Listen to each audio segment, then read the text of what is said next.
dags, og jeg vil så gerne prøve at lave en video om, hvordan man egentlig kører som Sorc her i Elder Scrolls Online. Eller Sorcerer. Det går da lige andet.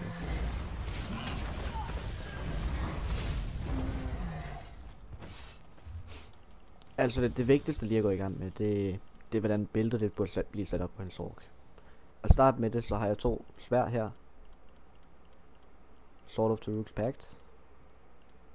Og så min backup, der har jeg en Maelstrom Lightning Staff. På hovedet, der kører jeg med Nary F. Det samme gør jeg med skulder. Hvilket giver mig en effekt af...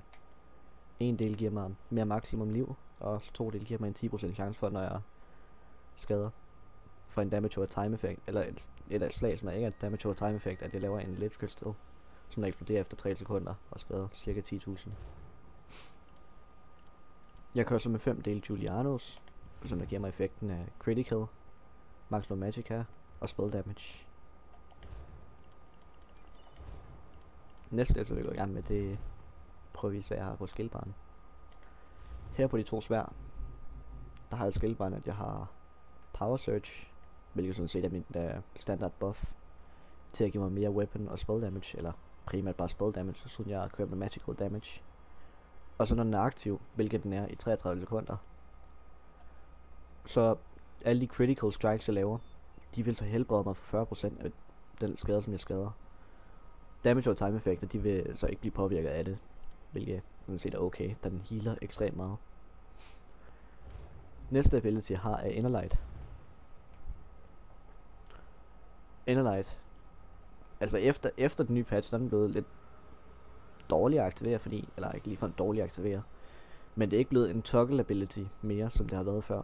Nu kan du bruge den til at vise de fjender, som der er usynlige, eller er gået i stealth, hvilket vil sige, at hvis du spiller PvP, så er den helt klart god at have, for at finde ud af, om der er en Nightblade, der sidder der og sniger sig op på dig. Når du har den på, hvilket sådan set er grunden til, at jeg har den, så stiger din max magicka med 5% og giver dig Major Prophecy, som der stiger din spell critical rating med 2191, hvilket er sindssygt. Det næste jeg er på, er så Bound Aegis, hvor du beskytter dig selv, hvilket med at give dig en lille buff. Den er ikke så stor, men du får en lille defense buff, som hedder Minor Resolve og Minor Ward, som gør, at din physical resistance og din spell resistance stiger med næsten 1000. Det er sådan set meget godt til hvis du skal klare dig, og især hvis du får nogle slag på dig, fordi du skal huske, du kører i light armor. Du har ikke så meget liv, og du har specielt ikke så meget forsvar. Så at køre med Bound Aegis er helt klart glad for, fordi at den giver mig den der ekstra form for defense, som jeg har brug for, fordi jeg kører med light armor. Og så den anden del af med den her Bound Aegis, det er, at du også får 8% ekstra max magicka, efter du har morphet den. Og de 8% scaler jo så op på din damage, fordi at mange af dine abilities rent faktisk scaler over, hvor meget magicka du har i total. Den næste jeg har her på ability baren er Harness Magicka. Harness Magicka er en god ability til alle magical builds, fordi du omringer dig selv med en orb, eller hvad man skal kalde det. Og den absorberer 14.000 for mig, altså. Nu har jeg ikke min Bound Aegis på. Jeg har Innerlight på, men jeg har ikke min Bound Aegis på. Men nogle af de her abilities, de scaler over, hvor meget maximum magicka du har. De bliver påvirket af det. Hvis jeg prøver at vise her. Bound Aegis på. Og der kan man se på den. Her. 14.910 spell damage. Altså, da jeg lige tog min Bound Aegis på, der steg den med 1000. Bare jeg have en toggle ability på mig. Næste ting der er med den, det er at når den er aktiv, så op til 3 gange, når du bliver ramt af spell damage, vil det så blive absorberet, og så restore du simpelthen magicka. Det tror jeg egentlig også, det var også påvirket, da jeg havde Bound Aegis på. Nu prøver jeg lige at tage Bound Aegis af igen. Ja, dog ikke så meget, men man kan se, altså, den skala også hvor meget maximum magicka du har. Jo mere maximum magicka du har, jo mere får du rent faktisk trukket tilbage. Og bonusen du får fra den stiger også med hvor meget light armor du er på. Det er derfor jeg vælger, at i stedet for at køre med Undaunted Metal, som der er mange der foreslår at gøre, hernede i Undaunted. Jeg har den, fordi at du også får den ved bare at have noget light armor på. Og lige nu har jeg ikke Narian F-sættet, hvilket er meget, meget svært rent faktisk at få med det rigtige trade, man har brug for. Hvis jeg lige prøver at gå ind her. Tradet der er på min Narian F-hjelm, det er der, hvor man ser, der står Impenetrable. Det er Increase your critical resistance by 220. Jeg vil prøve at lave et PvE-build på min Sorcerer. Men problemet er bare, at der er ingen fjender i PvE, som der rent faktisk skader med critical hits. Det eneste der er, det er rent faktisk inden for Dragons der Arena. Der har fjenderne derinde en 5% chance for at lave et critical hit. Og så har jeg skuldrene her. De er så heldigvis light armor. Der var jeg heldig at få dem rent faktisk fra et drop fra en kiste. Og nu bliver jeg angrebet igen.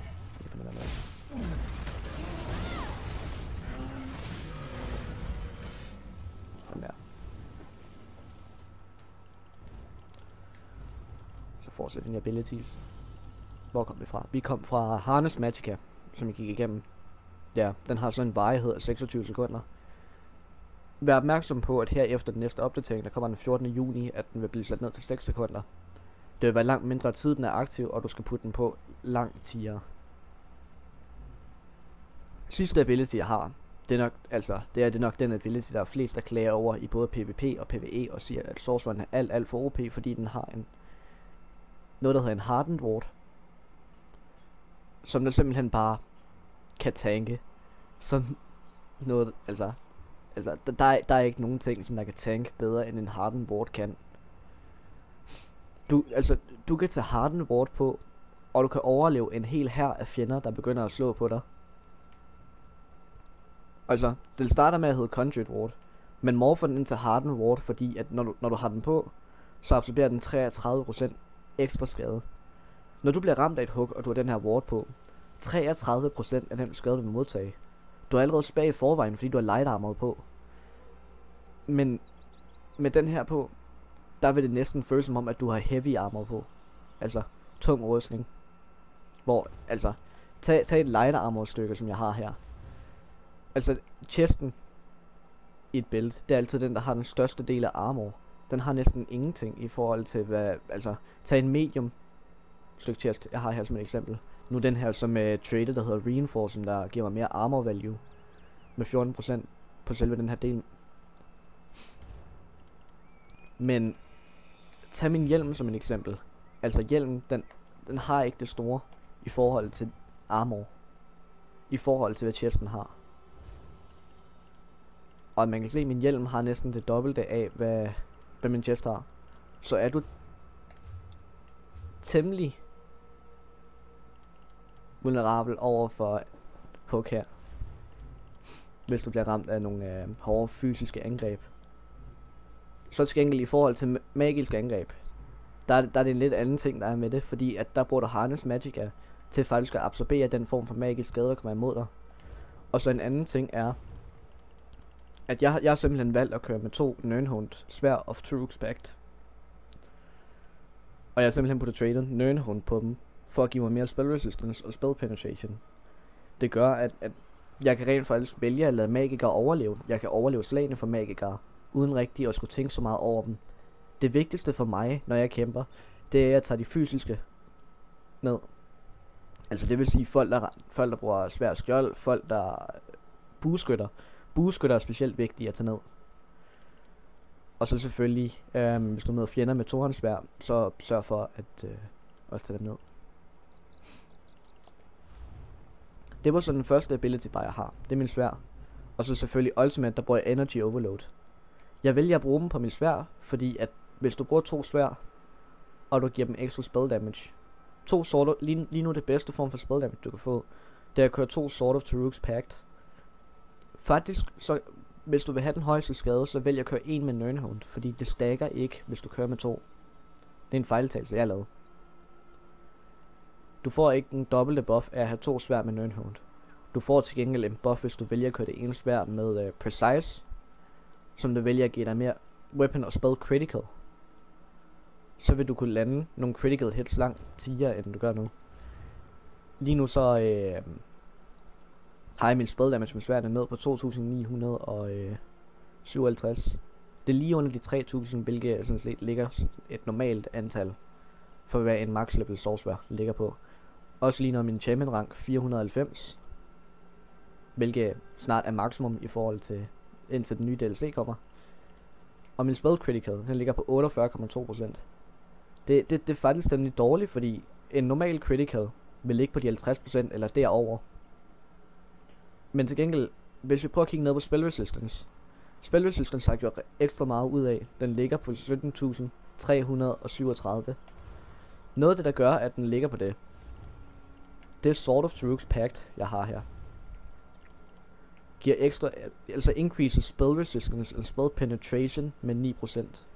Mine spells, de rører igennem deres rustning med 9%. Altså, jeg penetrerer med 9% mere i forhold til, hvad jeg gør. Det du putter spell penetration på, det gør faktisk også, at selve din damage output bliver buffet.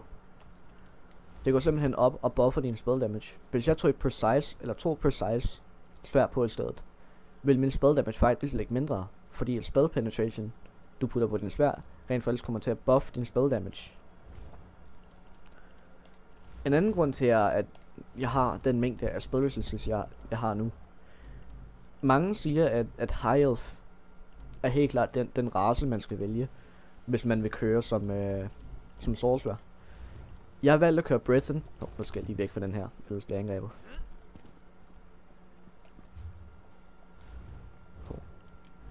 Jeg har valgt at køre Breton, grundet af, at de får ekstra spell resistance.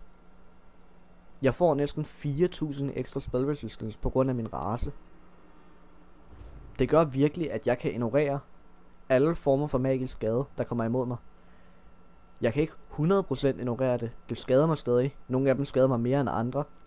Især nogle af de hårde former for magikere. Altså, hvis en boss er en magiker, jamen, så vil han stadig få et hug et sted på mig, der cirka skader imellem 5.000 til 10.000. Hvis det er nogle trial bosser, vil de kunne skade op til 15.000 på et hug.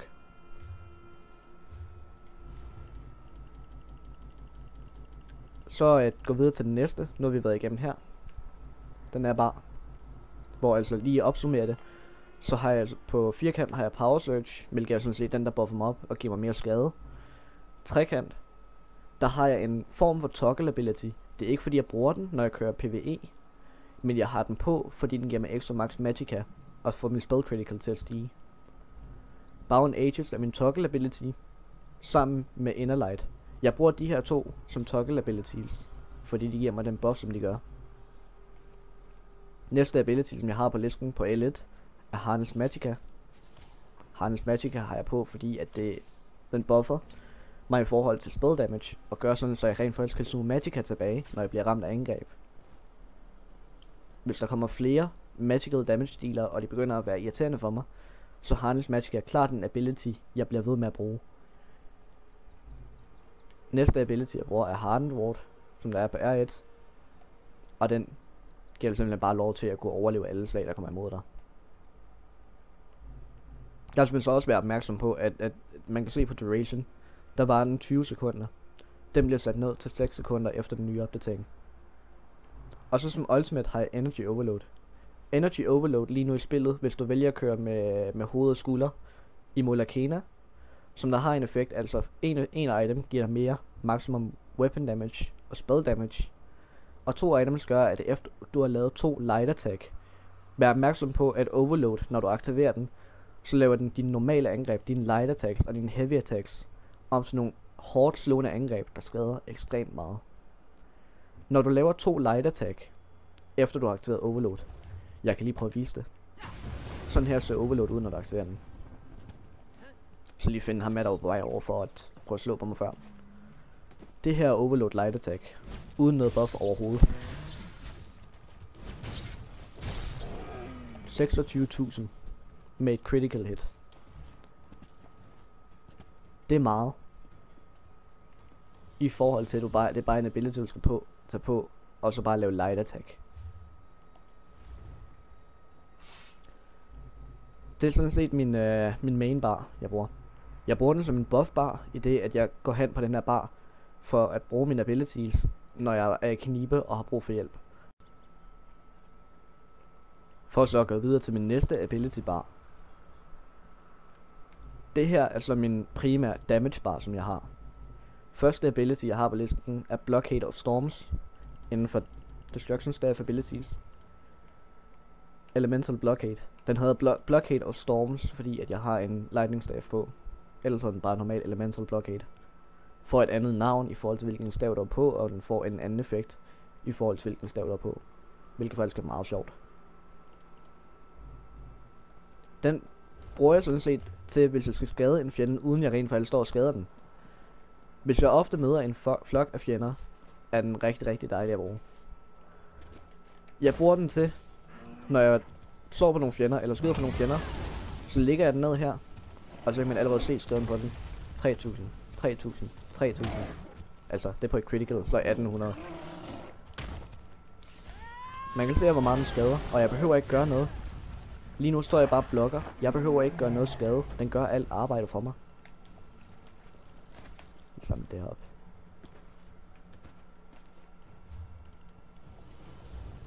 Næste ability jeg har på baren. I så vel som jeg har den her på min to sværd, Bound Aegis og Innerlight, har jeg dem også på min primære damage bar. Fordi jo mere max magic jeg har, jo mere skader jeg. Jo mere har jeg lov til at bruge mine abilities. På grund af den mængde af magicka jeg får ud af det. Den næste ability jeg har på baren er Crushing Shock. Jeg har valgt at tage Crushing Shock i stedet for Force Pulse, grundet af at der er mange fjender jeg kommer imod når jeg spiller alene, som der har nogle ability de charger op. Når de er i gang med at charge deres ability op, skal man enten hen og baske til dem, eller du kan bruge en ability som der rent faktisk stunner dem, eller skubber dem off balance, som det hedder. Enemies hit while casting are interrupted, set off balance and stunned for 3 seconds. Altså interrupted, set off balance og stunnet. Altså, kan man ønske noget mere for en ability? Nu er jeg lige op igen, så jeg ved at ham der den store, han ikke kommer tilbage igen.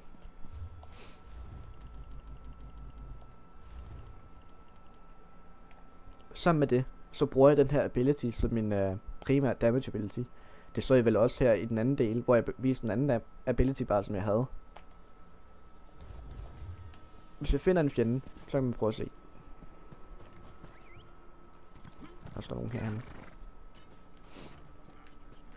Det jeg gør, det er at jeg skyder et light attack, force shock, light attack, force shock, light attack, force shock, light attack, force shock, light attack, force shock, light attack, force shock. Alt er bare rutine. Alt hvad der er ren rutine. Den anden del, grunden til at lave et light attack indimellem, det er fordi at du kan weave et light attack ind imellem dine abilities. Hvis du normalt bare stod på en fjende og skød sådan her, der vil slet ikke være lige så meget damage. Du får ikke det her light attack ind imellem, som der giver den her ekstra damage. Sammen med det, så for at du charger dit ultimate op, så skal du også lave et light attack ind imellem. Hvilket vil sige, at det du giver det her light attack ind imellem, så får du charger din ultimate op. Nu kan jeg prøve her at bruge min ultimate ability, som jeg går igennem her lige om lidt. Kan jeg prøve at vise det. Så har vi den sidste ability, hvilket, altså, man kan kende sorgen på én ting. Man kan kende sorcereren på én ting. Det er, at enhver sorcerer på Crystal Fragment, det er ikke en ability, som jeg vil have, at der skal gøres noget ved. Men der er mange, der bruger den forkert. Jeg har valgt at morphe den ind, fordi den ene hedder, jeg kan ikke huske, hvad de andre morphs hedder, fordi primært, så når du bruger Crystal Fragment, fordi det er sådan set den eneste rigtige morph at gå efter. Den anden charger du op, altså den tager lang tid at kaste. Hvis jeg skal kaste en normal Crystal Fragment, det der med fjenderne, så charger den op sådan her. 11.000 damage. Den rammer afsindig hårdt. Problemet er bare, at den tager så lang tid at charge op, og den gør dig vulnerabel over for skade, imens du charger den op. Sammen med det får du kun muligheden for at skade et bestemt target med den. Det tager alt for lang tid at charge en ability op, for at du bare kan ramme et target. Til gengæld, så morphed Crystal Fragment, der er på den, har en effekt, at hvis du bruger nogle andre abilities, som der bruger magicka, som der er på den samme bar som din Crystal Fragment, er der en 35% chance for, at din næste crystal fragment du bruger, bliver kastet med det samme, skader 20% mere og koster 50% mindre magicka. Den koster allerede næsten 2.500 magicka. Det bliver reduceret med halvdelen. 1.250 koster det i stedet. Min crushing shock, som jeg bruger konstant, jeg mister ikke noget magicka på at bruge den. Men altså, den bliver billigere end den. Det bliver langt billigere at bruge crystal fragment. Du har slet ikke et problem med at skulle spare op med magicka til at kunne bruge den. Og så hører man heller ikke fra folk sidde og sige, jeg har ikke mere magicka tilbage.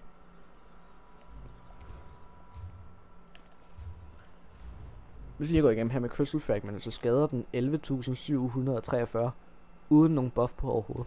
Vær opmærksom på, at jeg ikke over på min sværd. Når jeg er over på min sværd, så har jeg 2.957 spell damage. Går jeg til gengæld over på min stav, vil min spell damage falde, fordi jeg får ikke den samme mængde spell damage for min 2 dele til Rook's Pact, som jeg har. 2 dele til Rook's Pact giver mig den spell damage. Man kan se her nu, at den lyser ikke op, ligesom min Nerianef gør, eller min Julianos gør. Det er fordi, de ikke er aktive. Min stav her til gengæld, jeg kører med Maelstrom Lightning Staff, som jeg har været meget, meget glad og meget, meget heldig for rent faktisk at få fat i. Vælger jeg at køre med i stedet, her på den her bar. Jeg har ikke nogen mulighed for, at jeg kan få nogen sætdel ind over her, fordi min juveler, jeg kører med, er Willpower. Det dækker 3 dele. Så har jeg 5 del armor, som der hedder Julianos. Og så har jeg 2 dele i forhold til hoved og skulder, som der så hedder Nerianef. Staven her til gengæld vil ikke have nogen mulighed, fordi der er ikke nogen etdelte sæt i forhold til stave, du kan tage på. Til gengæld giver den en meget, meget god effekt, at når jeg har den på, så får jeg 189 ekstra spell damage, hvilket vil sige, at bare med enchantmenten, der er fra den, får jeg en super god effekt. Min Wall of Elements også oven i det. Altså den her ability. Den hedder normalt Wall of Elements, når den ikke er morphet. Når fjenderne står inde i det, så skader jeg 1341 ekstra skade fra min light og heavy attacks, jeg laver. Det vil altså også sige, at når jeg lægger den her ned, og jeg bruger overload, så vil der også være ekstra skade på fjenden.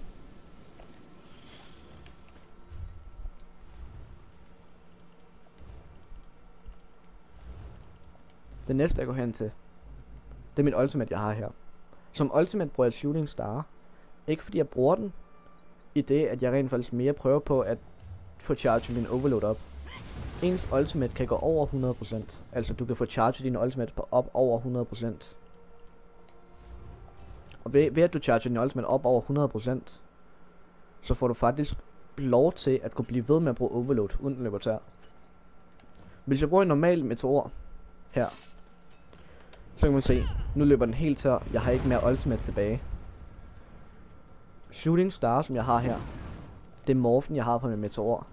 Den har dog effekten, at hver gang jeg dræber en, eller ikke dræber en, når jeg rammer en med mit ultimate, så får jeg charge ultimate op igen.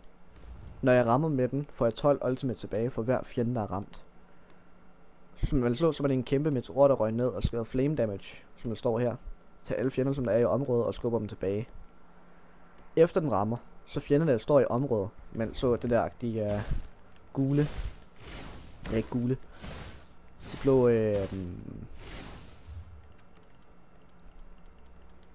det blå noget, der var her i jorden. Ja. Men det, når fjenderne står i det, så skader det 4390 flame damage hver sekund i 10 sekunder. Det er rimelig meget. Men hvis man kigger tilbage her til overload, så skader den 15.000, næsten 16.000 shock damage med et light attack, hver gang du skyder den afsted. Det er mere end meteorskader på bare et simpelt light attack. Derfor bruger jeg overload. Jeg bruger så meteor til, hvis jeg endelig skal dræbe en stor flok, og jeg har problemer med dem, så vælger jeg at smide en meteor ned i hovedet. Men det er kun, når jeg ved, at jeg er lav på ultimate i forhold til at kunne bruge overload. Nu her kan jeg prøve at vise, hvad det var, jeg mente med at weave med de her light attacks indimellem. Nu skyder jeg bare på fjenden. Jeg får ikke noget ultimate overhovedet. Jeg får ultimate, når jeg dræber Daedra eller Undead, på grund af min fighter skill ability. Men det her, det er hverken Daedra eller Undead. Til gengæld, nu charger den så lidt efter de døde. Til gengæld, hvis jeg laver light attacks ind imellem, finder lige en fjende herover.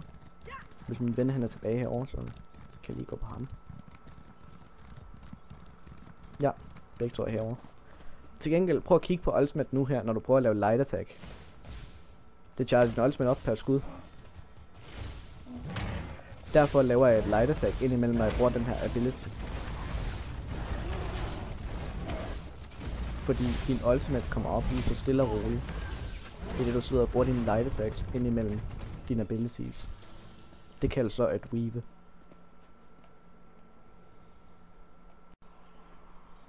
Som sorg mangler jeg faktisk at vise en ability bar. Den ability bar jeg mangler at vise er min overload bar. Når du bruger overload, så bliver din bar ændret. Du får en helt ny bar, du rent faktisk kan putte abilities på. Det er også derfor, at jeg har valgt at have mine 2 toggle abilities, jeg har på. Innerlight, som nu ikke er en toggle ability, men det er på en måde stadig en toggle ability, fordi du får ekstra max magicka af at du har den på baren, og ekstra critical. Og så Bound Aegis. Jeg har de 2 på grundet at jeg har dem på alle barne, grundet at jeg har min overload bar, som er en ekstra bar, hvor jeg kan sætte nogle nye abilities på. Der har jeg valgt at sætte 3 abilities. Den ene er Lightning Splash, eller Liquid Lightning, som jeg morfer den til, så den varer i længere tid. Når fjenderne står i den, tager de skade. Den anden ability jeg har, hedder Endless Fury. Jeg skifter meget imellem at bruge Endless Fury og Mage's Wrath. Mage's Wrath har jeg valgt at bruge nu, fordi når jeg dræber en fjende med den, så skader jeg, eller når jeg rammer en fjende med den, så skader jeg mere, end jeg gjorde før. Den har hjulpet mig meget i mange situationer med, hvor jeg skal nå at dræbe en boss, inden han når at dræbe mig, fordi at jeg får den der ekstra skade på den. Den anden morph, der er på den, hedder Endless Fury. Endless Fury gør, at når du dræber en fjende, får du magicka tilbage. Da jeg kun bruger den her til at dræbe bosser, har jeg valgt ikke at tage Endless Fury og tage Mage's Wrath i stedet for at få lidt mere damage ud af den. Den sidste ability jeg har på baren hedder Dark Conversion. Jeg bruger Dark Conversion for at få health og magicka tilbage i kosten og stamina. Hvis jeg begynder at skyde på en fjende nu er det svært for mig at miste magicka efter jeg lader mit bælte om. Jeg mister det ikke lige så nemt som jeg plejer at gøre. Så ja, jeg kan nøde med magicka overhovedet, fordi jeg bare spammer de abilities. Det er meget lang tid for mig at løbe tør, især fordi jeg ikke er i combat. Din recovery i forhold til magicka bliver lavere, når du er i combat. Det skal du også tage højde for. Lige nu ligger min recovery i forhold til magicka på 1589. Når jeg går i combat, så sænker den lidt. I forhold til at hvor meget du egentlig får. Hvis jeg vælger at bruge mine abilities, gendanner jeg ikke lige så hurtigere. Jeg mener, at de bliver reduceret med 50%, hvis det skal være lidt. Det er på. Se, det der jeg snakker om fysisk skade. Det skader meget på mig. Hvis jeg ikke når at buffe mig selv op med skjold, så når jeg at dø. Det her skjold kan holde i så lang tid. Og du modtager næsten ikke noget skade i det du har det her skjold på. Skaden bliver reduceret med 33%. Og ja, du kan gå ind og tage en gal. For at vise abilitiesne her, så har jeg Liquid Lightning her. Den skader lidt mere end Wall of Elements gør. Men til gengæld, så når jeg bruger Wall of Elements, skader mine light attacks og heavy attacks mere. Nu er den her bjørn nede, hvor jeg kan execute den, hvor jeg så kan vælge at bruge Mage's Wrath for at gøre det af med den. Skader ikke så meget, fordi der ikke kommer eksplosionen. Det var bare den normale impact slag fra den. Når den rammer med et normalt impact slag, skader den langt mindre end hvad den vil gøre, hvis den er i execute. Nu finder jeg bjørn ned. Det er et execute. Den rammer 3 gange.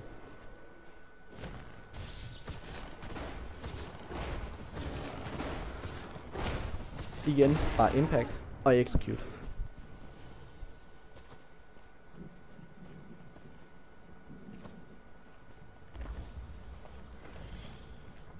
Hvis jeg lige kan finde en fjende, kan jeg vise den sidste ability, jeg har på baren.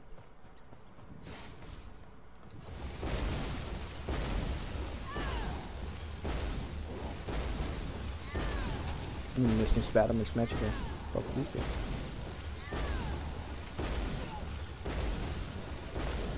Så går jeg ind her på overload. Der. Magicka og liv tilbage igen. Jeg betaler så med min stamina. Hvilket også er grunden til, at jeg ofte er begyndt at bruge stamina potions, fordi at jeg kan bruge min stamina til at få den magicka tilbage, hvis jeg endelig er ved at løbe tør.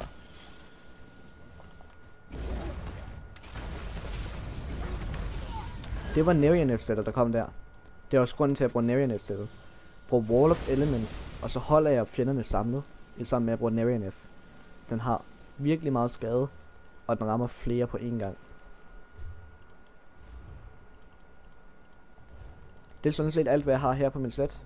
Det har været min overload bar, mine 2 sværd og min stav. Hej. Det næste, jeg prøver at fokusere på, det er champion points, hvordan de skal sættes.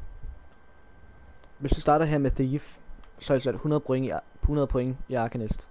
Arcanist stiger din Magicka recovery med 25%. Jeg valgte at tage Arcanist, fordi jeg allerede kører med Monderstone, Atronach, Increase Magicka recovery. Den gør virkelig, at jeg kan bruge mine abilities uden at løbe tør på samme måde, som jeg gjorde før, da jeg brugte Thief Monderstone. Jeg brugte Thief Monderstone før for at få en ekstra critical, hvilket også er grunden til, at jeg ligger så lavt i critical nu på en procentrate på 48,2%. Før da jeg brugte Thief Monderstone, og da jeg brugte den anden stav i forhold til Maelstrom Lightning Staff, fordi min Maelstrom Lightning Staff er sharpened, den kunne have været precise. Der lå jeg på en spell critical, der lå på cirka 70. Omkring de 70 stykker. 70%. Men nu har jeg valgt at gå mere op i Magicka recovery, for at jeg kan regenerere langt mere, og sørge for, at jeg ikke løber tør på samme måde i forhold til Magicka. Fordi det blev ofte et problem for mig med at løbe tør for Magicka. 100 point er maksimum selvfølgelig. Og så har jeg taget 63 point i Magician herover, hvilket også er der, jeg vil tage de sidste 5 point, eller 4 point, jeg mangler, for at jeg har det maksimum antal af champion points. Magician, reduce the magic cost of spells by 12.1%, og den stiger altså selvfølgelig, jo mere du kommer op.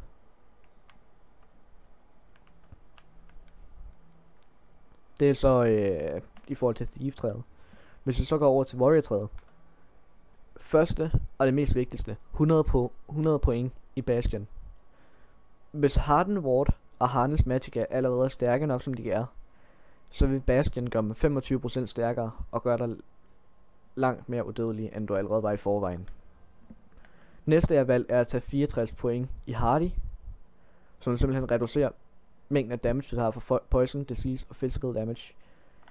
Jeg har valgt, fordi normalt vil jeg splitte pointene op i Elemental Defender og Hardy. Men jeg har valgt at putte alle pointene i Hardy, fordi jeg allerede har en meget høj spell resistance. Både fra min race som Breton, og så fra min Nirnhound til Rook's Pack sværd.